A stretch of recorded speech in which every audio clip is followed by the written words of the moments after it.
নমস্কার দর্শক বন্ধু, আশা করি সবাই ভালো আছে। বর্তমান চাকরি নিয়ে আস্থায় শিক্ষক শিক্ষিতেরা ধরো পড়াগড়ি খাচ্ছে। কারণ বর্তমান চাকরির কথা বলতে গেলে জ্যোতিষীদের অনেক সমস্যা। কারণ অনেকে জানতে আসে যে আমি চাকরিটা পাবো বা চাকরি হবে, চাকরির মার্কেট দেখতে হয় প্রথম।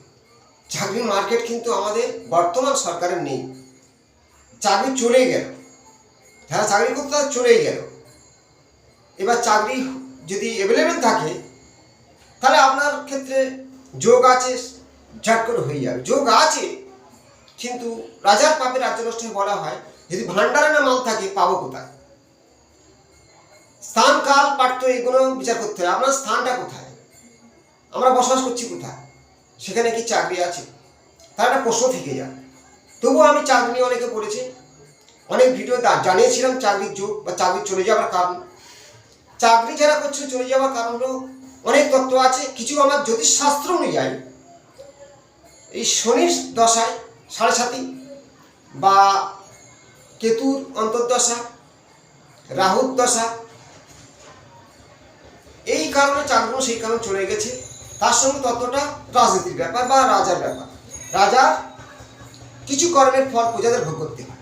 তাই চাকরি নিয়ে আমরা সঠিক তত্ত্ব বলতে গেলে কেনাটা লাগে, মার্কেটে নেই, পাবো কোথায়? তবুও বলি জন্মছকে যোগ আছে কিনা। জ্যোতিষশাস্ত্রে সব কিছু যোগ বলা হয়। যেমন মাঙ্গলিক যোগ দোষ নয়, দোষের পরিণত হয়ে যায়। কালসর্প যোগ, কালসর্প দোষ সৃষ্টি হয়ে যায়। এখন কালসর্প ভালো হয়, খারাপ হয়। তেমনই মাঙ্গলিক দোষের বড় বড় উচ্চ র্যাঙ্কের পদ লাভ করে অর্থের মালিক, অনেক জমি সম্পত্তি আছে, তা বলে কি মাঙ্গলিক খারাপ? কালসর্প উচ্চ র্যাঙ্কে ভালো পদে বসে আছে, অর্থ আছে, কালসর্প খারাপ? আবার কালসর্প জীবনে কিছু করতে পারেনি। মাঙ্গলিকের বারবার দুর্ঘটনা, বিপজ্জনক সমস্যা, অনেক কিছু ব্যাপার আছে। জন্মছক নেই, নিজের হাতে মেলাবেন যে আমরা ভবিষ্যতে চাকরি হবে কিনা। সরকারি চাকরিকে নির্দেশ করে আমরা রবিকে ধরে বলি, কারণ ভেঙে বলি রবি ছাড়া সরকারি চাকরি করা যায় না। কারণ রবি হচ্ছে আমাদের রাজা, তাই রাজা বাবু, যে চাকরি করে সে রাজা। একটা উচ্চ পদের একজন অফিসার, তার কাছে সবাইকে যেতে হচ্ছে, তা সে রাজা। তো রবি যদি ভালো না থাকে সরকারি চাকরি করার আশা করা যায় না। শিক্ষাগত যোগ্যতা সেটা রবির দরকার। যেমন বহিত্ব যোগ খুব পাওয়ারফুল হতে হয়। আমরা বিচার করি বহিত্ব যোগটা কখন কাজ করে। বহিত্ব যোগের উপরে বৃহস্পতির দৃষ্টি পড়তে হবে, তবে উচ্চ র্যাঙ্কের শিক্ষা লাভ হবে। বৃহস্পতি জ্ঞানের কারক, শিক্ষার কারক, দেবতাদের গুরুদেব। তেমন রবি রাজা, আর বুধ হলো বুদ্ধি, ব্রেন। তেমনই বহিত্ব যোগ আমার জন্মছকে থাকতে হবে ভাব অনুযায়ী ভালো ঘরে। কেমন লগ্নে হতে পারে, পঞ্চমে হতে পারে, চতুর্থভাবে হতে পারে, দশমে হতে পারে, নবমে হতে পারে, ত্রিকোণভাবে বা কেন্দ্রে।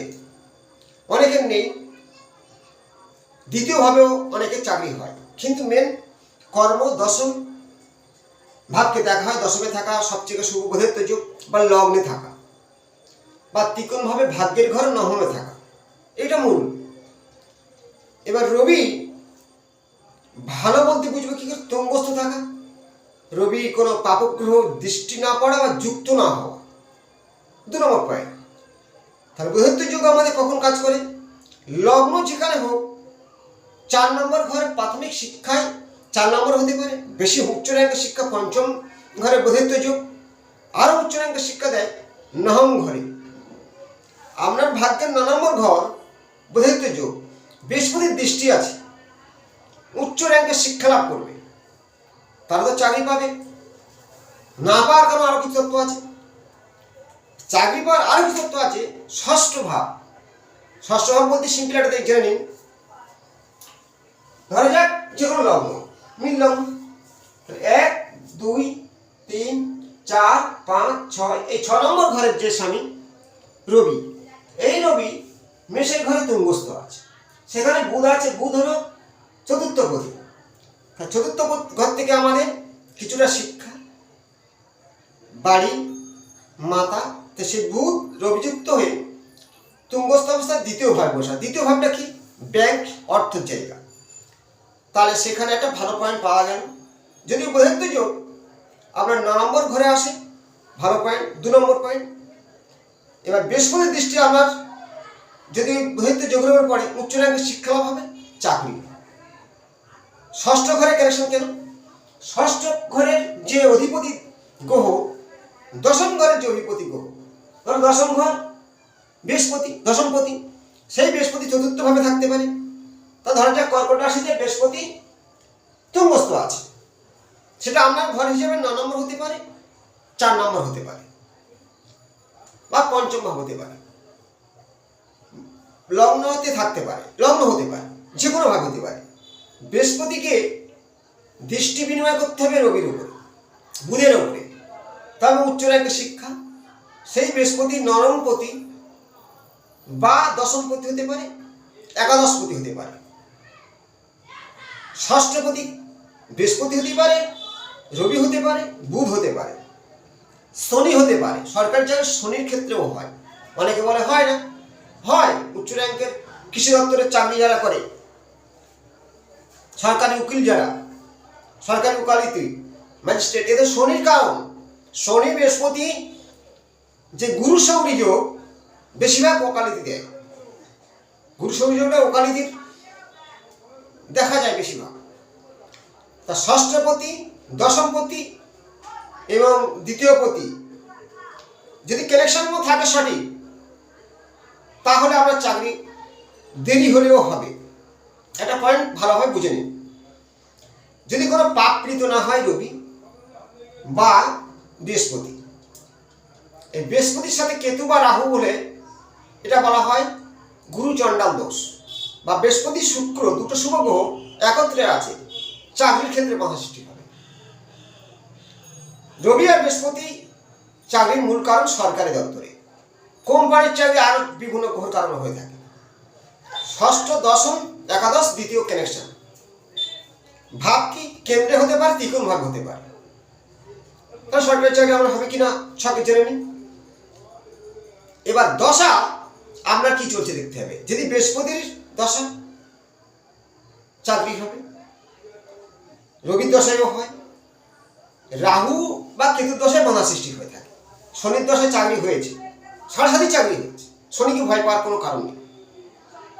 শনি একটা মহান গ্রহ, ভালো গ্রহ। পাপ বগল কেন বলা হয়? শনির ন্যায়ের বিচার করে, পুড়িয়ে ঝাড়িয়ে সোজা করে দেয়। তার জন্য কি আমরা পাপগ্রহ বলি, কষ্ট পাই। কিন্তু প্রকৃত সত্যের প্রতীক হলো শনি। তাই শনির দশায় ঘর বাড়ি, শনির দশায় বিয়ে প্রচুর হয়েছে। শনিকে ভালো থাকতে হবে, কারণ আগের জন্মের ফলের অনুযায়ী শনি আপনার ভাব বিচারে জানা যাবে। তাহলে ছক নেই, জন্ম তারিখ জানা নেই, হাত তো আছে। জেনে নিন সরকারি চাকরির লক্ষণগুলো আপনার হাত আছে কি না। প্রথম, এটা আয়ুরেখা বৃহস্পতির ক্ষেত্রে থেকে মণিবন্ধ। তাহলে আয়ুরেখা মস্তিষ্ক সুগঠিত মঙ্গলগান, হৃদয় রেখা বৃহস্পতিগান। ভাগ্যরেখা আপনার এটা। চাকরি দেবে কি? চাকরি হলো বৃহস্পতির ক্ষেত্র দেখতে হবে। ঠিক এই বৃহস্পতির ক্ষেত্র উঁচু, গোলাকার, বা এখানে পর্বত আকারের চিহ্ন বা চতুর্কোণ চিহ্ন থাকতে পারে বৃহস্পতির ক্ষেত্রে। রবির ক্ষেত্রে প্রবল রেখা ভাগ্যরেখাকে স্পর্শ করেছে, খুব সুন্দর উচ্চ র্যাঙ্কের পদে চাকরি হবে। যদি এই এত বড় নেই, ছোট রেখা আছে, পর্বত রাখার এটা নেই, হৃদয় রেখা পর্বত চিহ্নের মতো ঠিক এইভাবে আপনার রবি রেখা আছে, বা একাধিক রবি রেখা। কিরকম? 1, 2, আর একটা রেখা বড় হয়ে লেগে চলে এসছে। সরকারি চাকরির লক্ষণ রবি একাধিক রেখা, স্টেপ ভাগ্যরেখাকে স্পর্শ করে, বৃহস্পতি খুব সুগঠিত, বুধের ক্ষেত্রেও খুব উঁচু। আপনার সরকারি চাকরির পূর্ণ লক্ষ্য একদম মিলিয়ে নিন। বৃহস্পতির ক্ষেত্রে যদি কোনো রকম তিল, জব, ঢাল রবি রেখা আরভাবে কেটেছে, চাকরি হবে না, বাধা সৃষ্টি হবে। রবি রাহুযুক্ত, বৃহস্পতি শুক্রযুক্ত বা কেতুযুক্ত বা রাহুযুক্ত, বাধা হতেই পারে। তাহলে চাকরির লক্ষণগুলো দেখলেন। চাকরির থেকে বেশি অর্থে আসে কোন রেখা? বুধ রেখা, বিশ্বনাথ রেখা, লক্ষ্মী লাভের রেখা। জেনে নিন। এই বুধের ক্ষেত্রে একাধিক রেখা আছে, কোন একটি রেখা এসে শুক্রের ক্ষেত্রে গমন করেছে। এই শুক্রের ক্ষেত্র, এগুলো শুক্র রেখা বলা হয়। শুক্রের ক্ষেত্রে গমন করেছে, বিশেষ করে প্রচুর অর্থের মালিক হওয়া যায়। এই তত্ত্বগুলো মিলিয়ে নিন।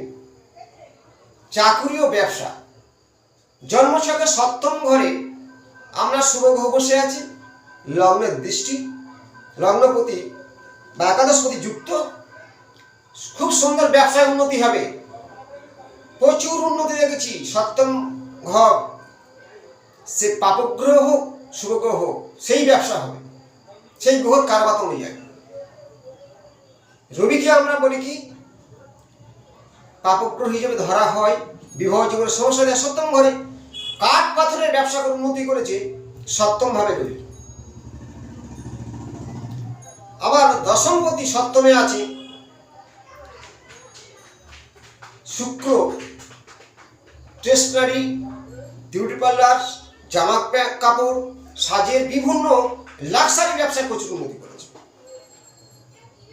এই ব্যবসায় উন্নতি করে চাকরির থেকে বেশি টাকা আসে।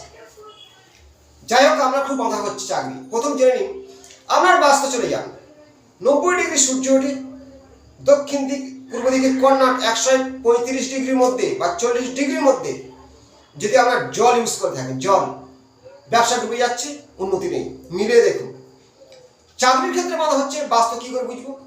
ঠিক ঈশান কোণে কোনো রকম বাথরুম বা সেখানে নোংরা বা পূর্ব 90 ডিগ্রি সূর্য ওঠে, ওইখানে তোমার ড্রেন বা পাতকোয়া, চাকরির ক্ষেত্রে বাধা সৃষ্টি হবে। এই তথ্যগুলো জানালাম।